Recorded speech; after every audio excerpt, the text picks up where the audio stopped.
I was once asked in a radio interview whether I ever had a crisis in faith. So I laughed. I said to the radio interviewer, who was like a skeptic, I said to him, you think because I'm I look like a rabbi, that I'm just like this blind faith all the time? And I said, the answer to the question whether I've ever had a crisis of faith, yes, every minute of my life.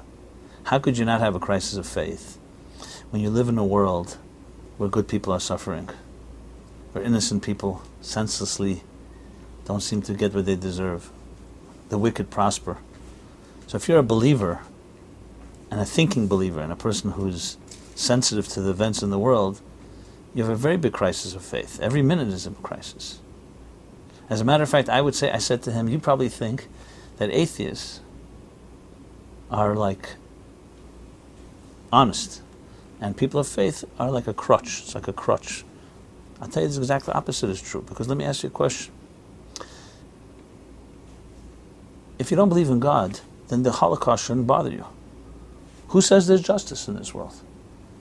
Survival of the fittest is what Darwin taught. And you look around all the time. You see animals, for example. The weakest deer will die to a predator. It's not fair, but who says life is fair? So why does it bother us when an innocent child dies or someone is killed for no reason? Because we sense justice.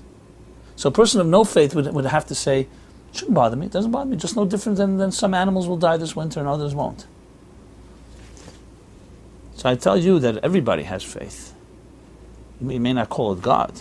You may call it justice. You may call it truth. You may call it a sense of fairness. But all of us expect more, or else we wouldn't be bothered by anything.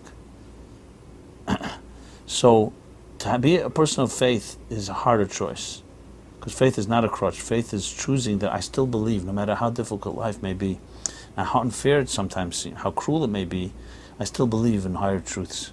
And I have to constantly struggle how to reconcile those higher truths with the lower reality of things not always working that way. You see, most people don't necessarily live by that. I would say that every one of us has an atheist inside of us and a believer inside of us. It's like two voices, two forces. It's a very good case to make. There is no God. You look around, you see, as I said, people who are completely wicked, cruel, they succeed. And there are other people with deep faith and they don't succeed. In many ways you can explain the world in a much easier way to explain and say, hey, there's no purpose, there's no design, there's no higher destination. But all of us also have another side to us. And I find it in everyone. You may not call it God, but everyone has an idealistic side, an innocent side, an enchantment that children have, that want to believe that things can be better. We don't just like to say things are just going nowhere. Because we're all driven. I mean, we wake up in the morning, you don't want to just hear that everything I do doesn't make a difference anyway, because at the end of the day we're all going to be eaten by the same worms when we die. So then every effort that a human being makes, you can basically dismiss and say, who really cares? So you may call it by different names, but I call that faith. It's faith in something higher that doesn't always make sense.